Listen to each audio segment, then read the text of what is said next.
Well, good morning and welcome to our portion of the Private Equity and Employee Share Ownership Symposium, which is hosted by Rutgers University. I'm Stephen Babson. I'm a managing director at Endeavour Capital, and I lead our ESOP practice group. Today, our focus is on a transaction involving a growing company with a mature ESOP hiring a reputable investment bank to go to market for founder and ESOP liquidity, and the outcome of that, which was the liquidity being achieved while the ESOP remained in place. The company is Point B, where Endeavour led a recap of the business last year in a process managed by Cascadia Capital. Point B is a leading management consulting firm resource across its core coverage industries, served from 10 offices across the U.S.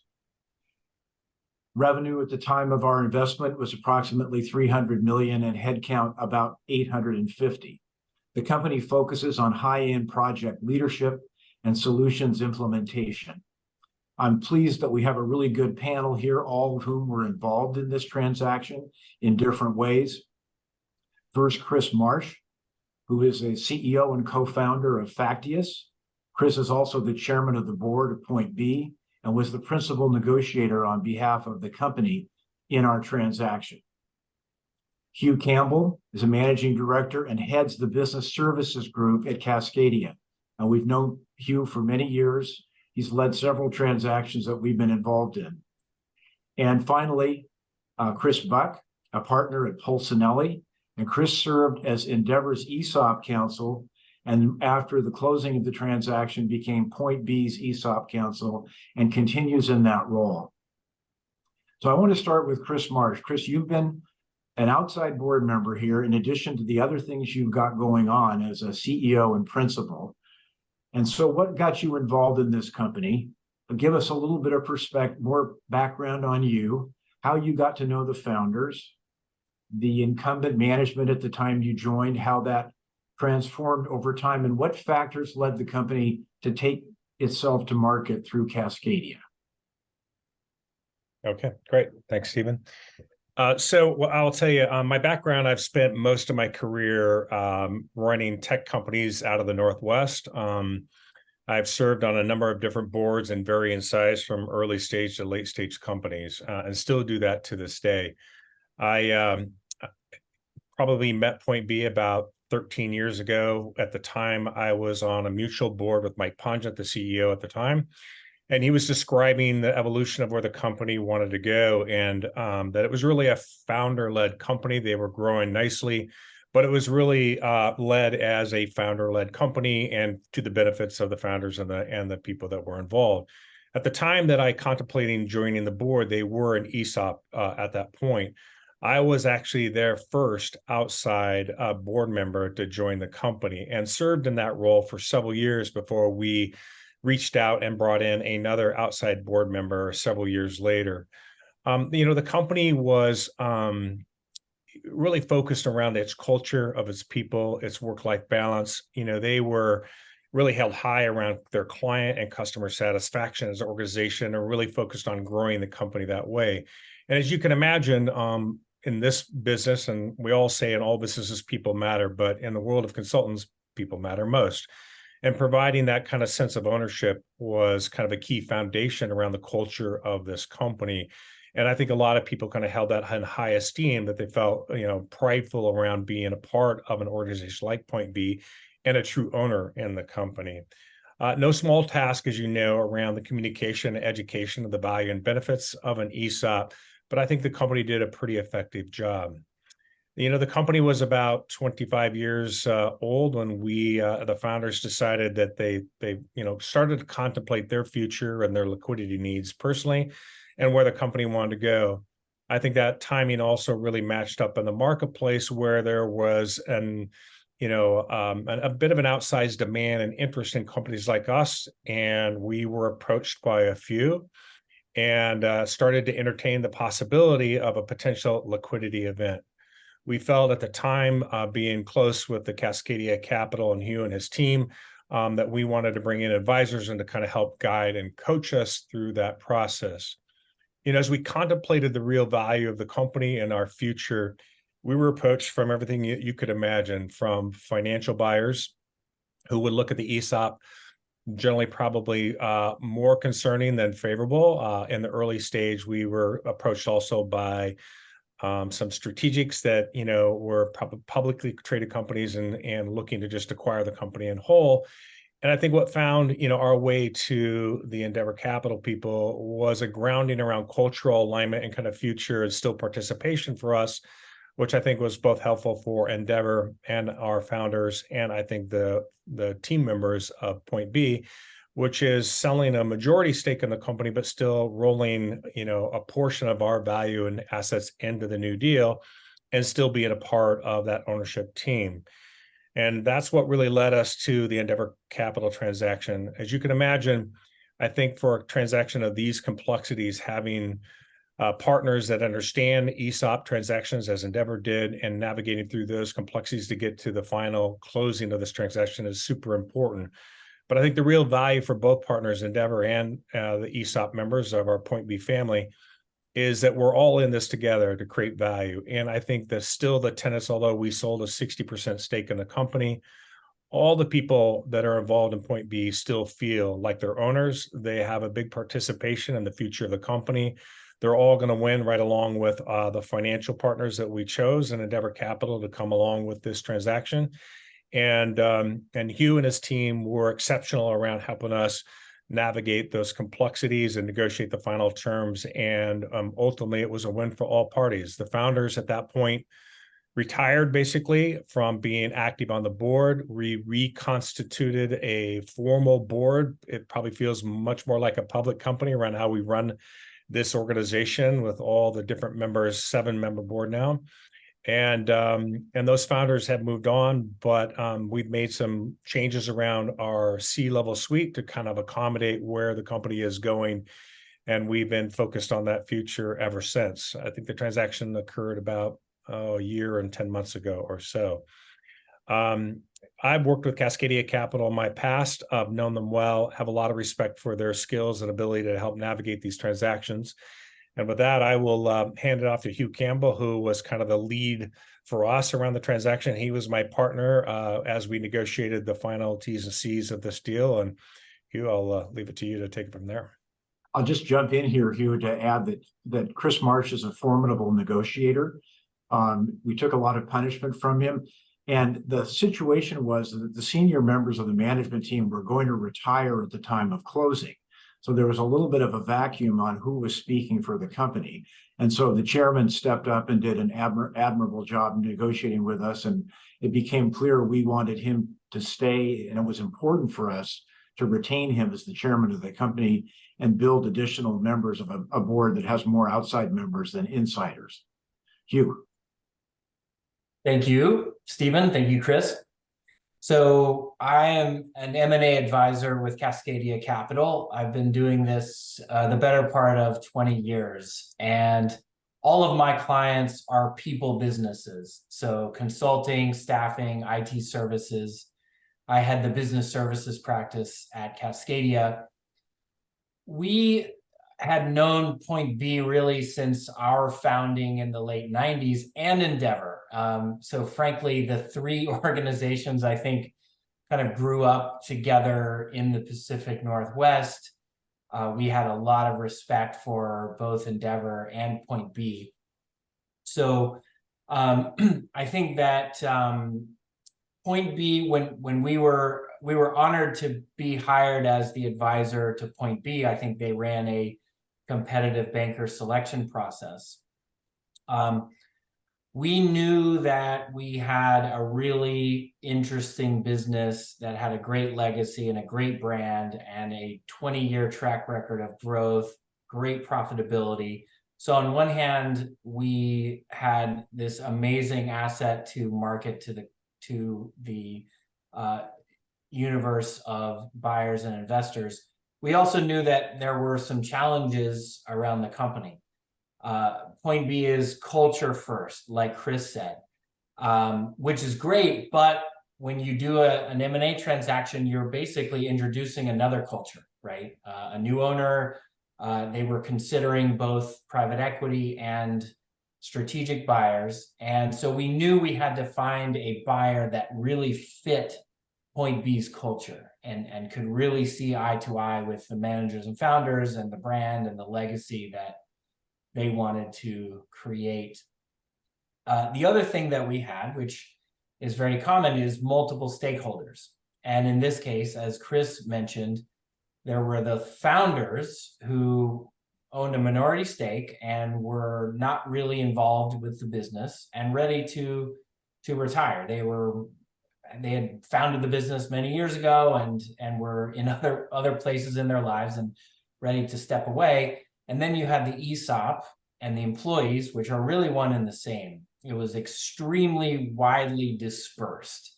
So it was unusual from that perspective because most businesses have a small group of owners, founders, managers that own a big stake, and you're really negotiating with them. Whereas in this case, it was very widely dispersed. So we marketed the business to both private equity and...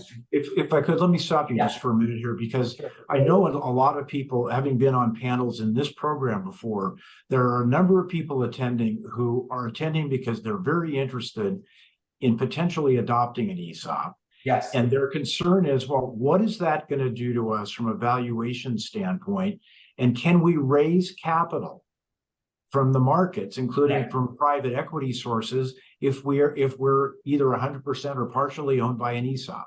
Yeah. Well, that kind of gets to my next point around the marketing process. There was a lot of interest from private equity.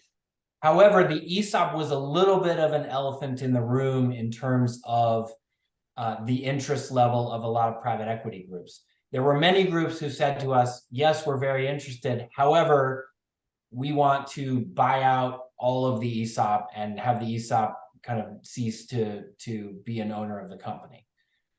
So it definitely presented a challenge. It wasn't so much a valuation question as it was a binary thing. Like, okay, yes, we are interested, but if we're going to go forward with this transaction, the ESOP can't coexist with us going forward. We just don't do that.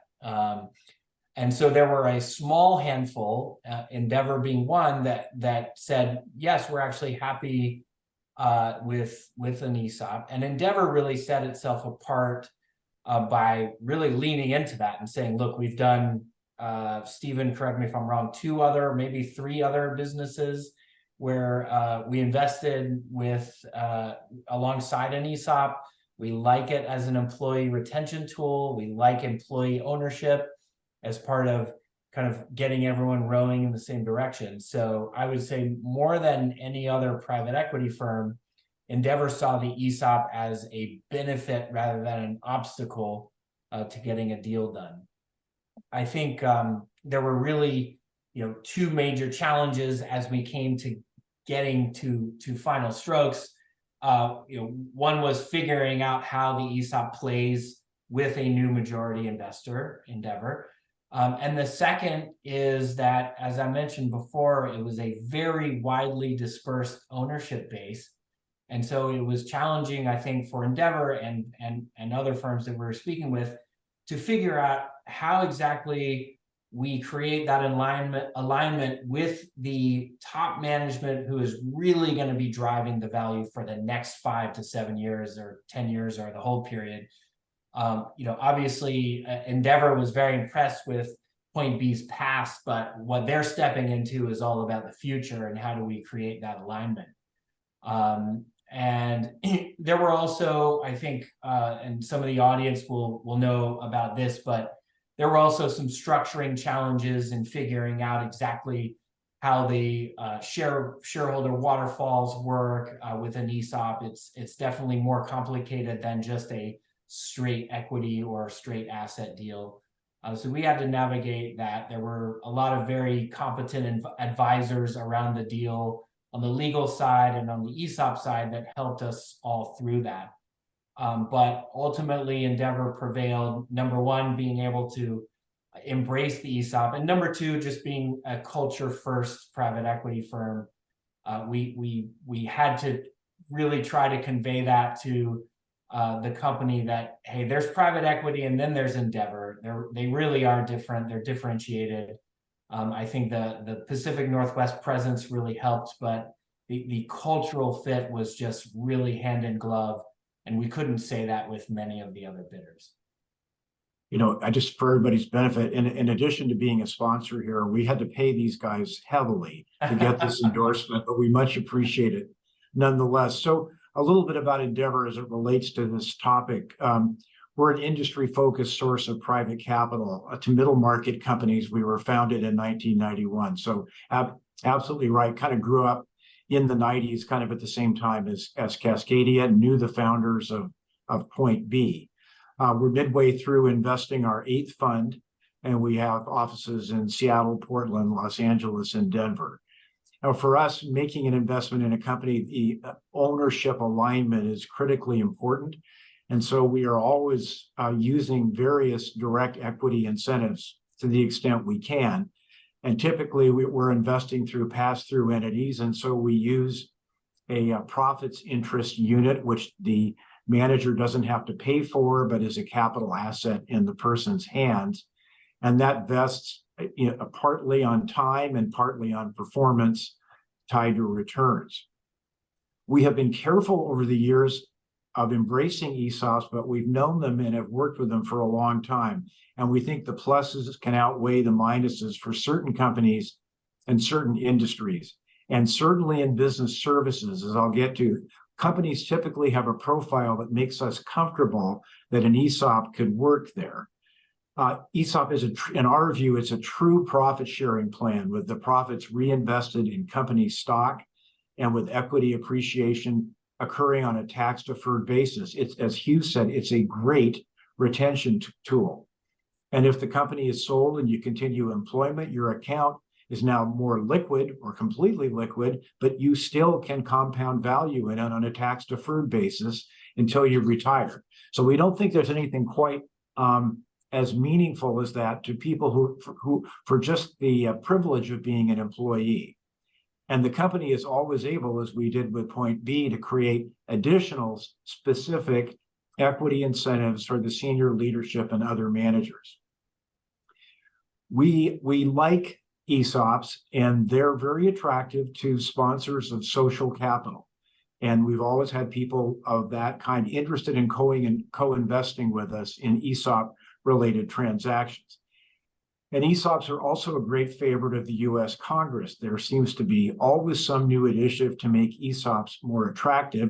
There's a panel in today's program that will be talking about a new piece of legislation, the Employee Equity Investment Act, that is designed to broaden the SBIC qualification to allow private equity firms to get SBIC funding, meaning SBA loans at very favorable terms. So basically inside leverage for investing in ESOPs. Now, these haven't navigated their way through Congress yet, but it's a sign that this is a very popular vehicle in the US Congress.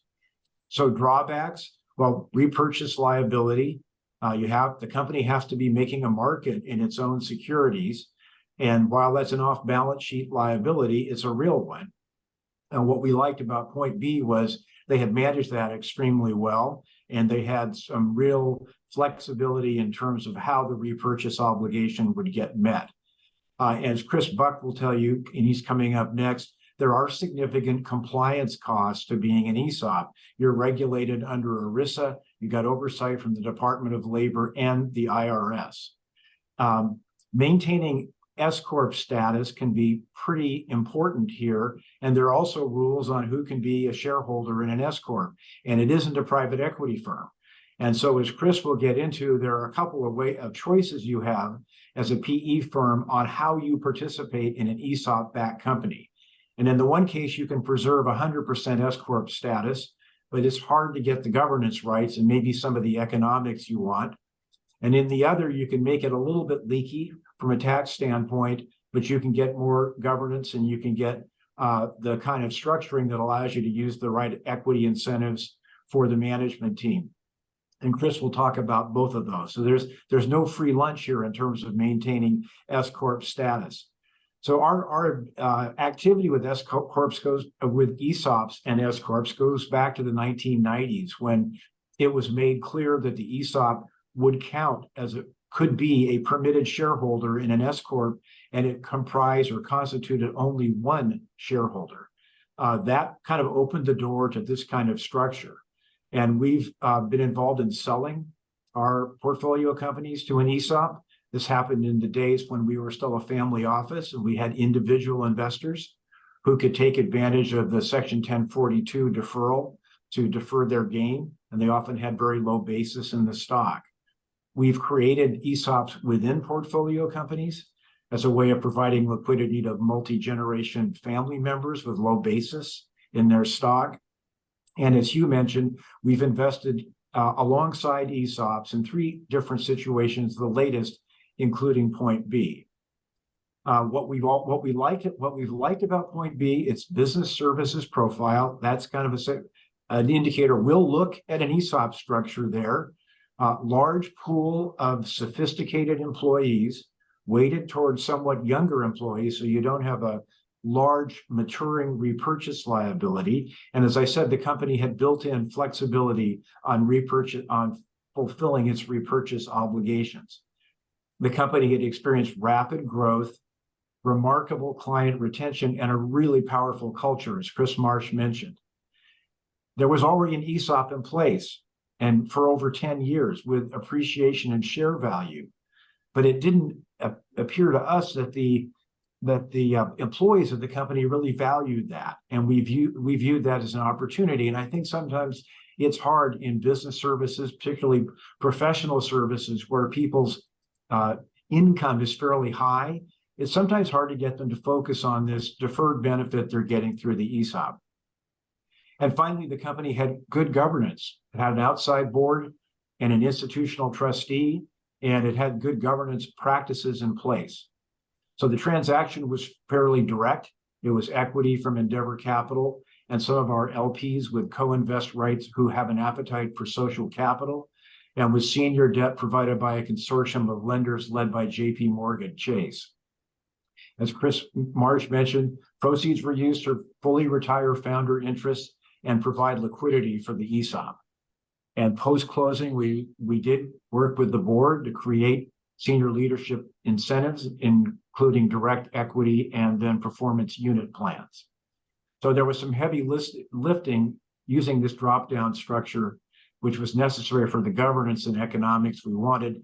And that, among other things, is going to be covered by Chris Buch, who is far more expert than I am in these matters. Well, thanks for the segue, Stephen. And I think any of these matters could probably take up a session of their own. So we'll try to keep it as much at the 30,000-foot level as possible and walk through a few of the issues that we identified early on in connection with this transaction, as well as with any other private equity transaction when you're working with an existing ESOP company. The thing to remember at the onset is an ESOP is an employee stock ownership trust, which in and of itself is a tax-exempt entity. So as Stephen pointed out, the 100% ESOP structure, where you've got a company that's owned 100% by a tax-exempt entity, is very appealing, especially with an S corporation, where the S corporation's taxes are at the shareholder level. If you've got a tax-exempt entity, you're not going to pay any taxes at the federal level. So the first question is really, how do you get additional capital into a 100% S corporation? As Stephen had mentioned earlier, there's a couple different things to think about with different types of investment scenarios. But at a high level, there's 2 really key ways in which we see this. The first of which is just a straight direct investment into a corporation. As Stephen had mentioned, there are certain types of investors and certain types of individuals or entities that are not permitted as corporation shareholders, and you may need to think through other issues where you are potentially introducing a taxable entity or taxable individual into a tax-exempt structure. And that's an issue that we see commonly with 100% S corporations, where we might think the straight, easy way is to just make a direct investment into the company, where the private equity fund or other investor takes back some convertible debt with warrants or becomes a straight shareholder. In a situation where you've got a tax exempt entity that's fully owning a corporation and you're now introducing a taxable shareholder, you've got to figure out a way to get the taxable shareholder some payments so that they can pay their income taxes. In that situation, you've got some natural leakage out of the 100% S corporation structure because funds that were previously used 100% by the corporation or passed through 100% to the corporation in a tax exempt way are now going out of the corporation to the shareholder. So one of the items or one of the solutions that we've seen to get around this or to comply with the various rules that apply to 100% S corporations is to create a drop-down LLC structure. And this can be accomplished just through a straight reorganization, F-reorgs, or other ways.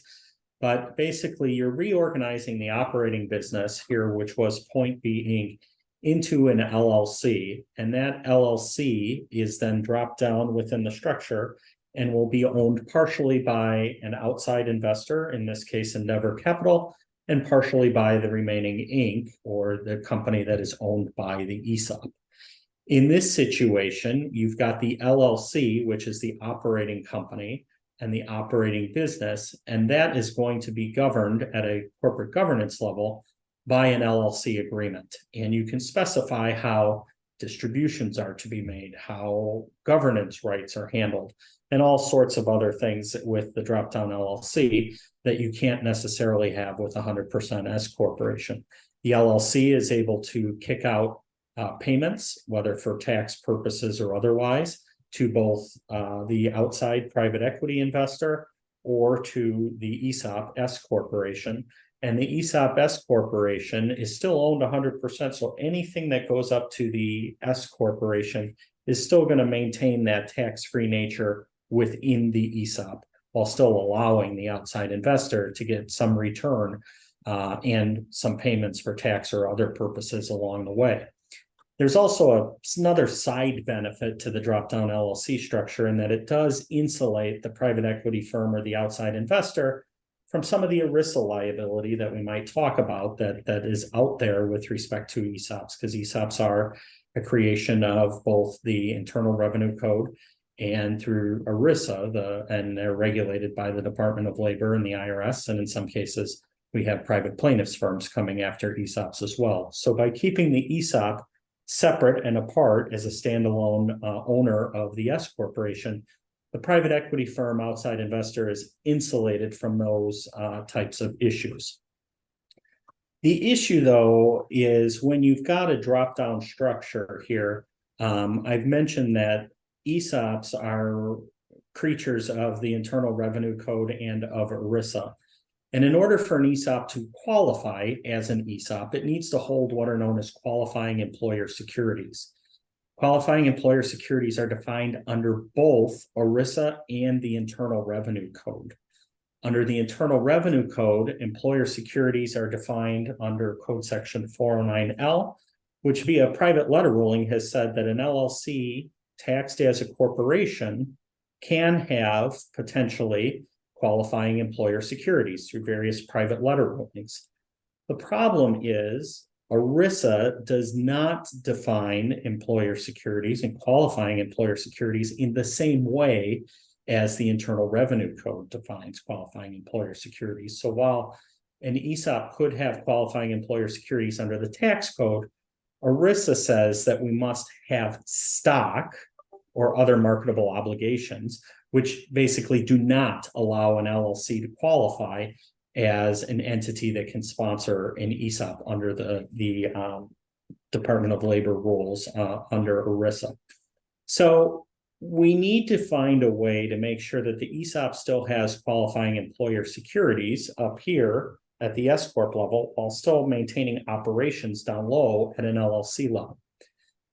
In order to have qualifying employer securities, we basically need the employees of the entity to still be employed by the entity that is the sponsor of the ESOP, as opposed to the drop-down operating company. You can see very quickly that we now have an operating company that potentially doesn't have employees to keep our ESOP in place. and a top co that has a bunch of employees but no operations. So we need to figure out a way to get those employees to be able to provide services down to the opco while still being employees of record at the top co or the Inc. level. Therefore, what we do is we will enter into either an administrative services agreement or employee leasing arrangement. And a lot of that is going to depend on applicable state law. And here we had some real tricky state laws with Washington State and the other jurisdictions in which Point B operated, where we had to bifurcate whether we've got a leasing arrangement or an administrative services agreement. But basically that agreement is set up between the Topco Inc. and the operating company that allows the employees to provide services to the bottom co operating company while still being employed by the top co. Again, you could give a whole presentation on the distinction and dichotomy between the two entities here, but at a high level, that's what we need to be thinking about here. That agreement is going to specify a number of things, mainly how the services are going to be provided, what the payment for those services are going to be. And because we need it to be an arm's length agreement and it needs to be respected, there's typically a slight premium attached to those services, which, as we will get to a little bit later, are used to help fund the operations of the Topco and keep the ESOP together. At a high level, before I talk too much about governance, Stephen, was there anything else that we wanted to talk about at this point about the various arrangements and the drop-down LLC structure that we I'd say maybe just touch upon briefly on governance, because we're kind of limited for time here. Sure, perfect. And then and also, people are trying to figure out ESOP, if all of the employees of Point B were direct owners, the company would have to register and file as a public company. But yet as an ESOP, that's not true, because the ESOP is one shareholder. So when you're thinking about governance, should you be thinking we're basically a public company, even though not regulated that way, or we aren't? And I think a lot of that relates to when and under what circumstances does the vote go to the participants as opposed to the trustee? Mm-hmm. So we'll talk high level at governance, and I think the main takeaway is you've got two entities now. You've got an LLC and you've got an Inc. The LLC is going to be managed by its board of managers, which in the case of LLC, here is the 7-person board that we've talked about. Inc. also has a separate governance structure. That governance group is largely, though, only handling ESOP issues and issues related to the ESOP on an ongoing basis, repurchase liability, dealing with benefits and the like. The thing to remember from a shareholder perspective is the ESOP as the trust is the shareholder of record for corporate governance purposes. Each individual participant is not a shareholder, so they don't have rights to look under the curtains and see the books and records of the company. The ESOP as the trust, working through their trustee, is the shareholder of record, and that individual or entity will be the one who exercises corporate governance matters such as voting on the board of directors, et cetera. In that situation, you've got ESOP trustees that are largely going to want to look at what are best practices out there. And while ESOP companies aren't always run in the same manner as a public company, I think there's definitely a shift and a push to have ESOP companies act more like public companies with independent board members, nominating committees, audit committees, and the like. So we're sort of seeing ESOPs, particularly the large ones these days, function like a quasi-public company from a governance perspective. I think at this point, I think we do want to pause and give a shout out to Aziz El-Tak, who is on another panel on today's program, but is the chairman of the board of Point B Inc. So he's Chris Marsh's counterpart at the company 100% owned by the ESOP. And that was great, Chris. Hugh, I have one question for you.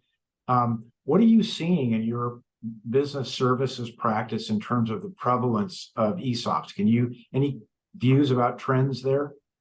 Yeah, I think, and actually I just came from a lunch where there was an owner of a consulting business and she's considering going the route of an ESOP. I think a lot of people have heard of it, business owners, but don't really know exactly what they're getting into. And I think if you want to go down that route, obviously it has to be informed and you have to know all the great benefits, but also all the difficulties that it has down the road for a growing business. I wouldn't say it's more or less prevalent than it has been in the past. It just kind of seems to be a steady option that people look at. I do think that right now, with a whole generation of founders who are looking to exit businesses, but also have employees that have helped them build the businesses, that it will become, an increasing option for a lot of these retiring founders to consider an exit while maintaining the business and the culture and the employees that have helped them build the business. Yeah, thanks, Hugh. So Chris Marsh, final thoughts here. How have we made your life more complex with this company now that we've completed this transaction? Well, because I serve on both boards, Yeah. there's a natural conflict that lives for two of the board members, outside board members, that do serve on both. I think the continuity of information flow is helpful, but of course there'll be elements of time that we have to be conscious of that. Clearly, running two boards for one company just adds a level of complexity.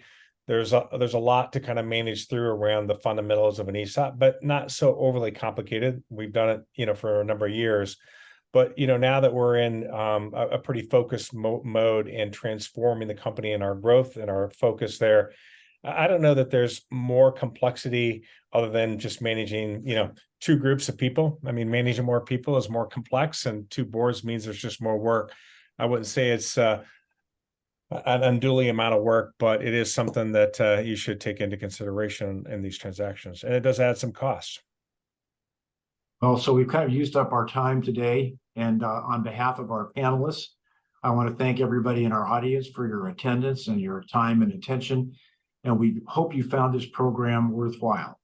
Thanks.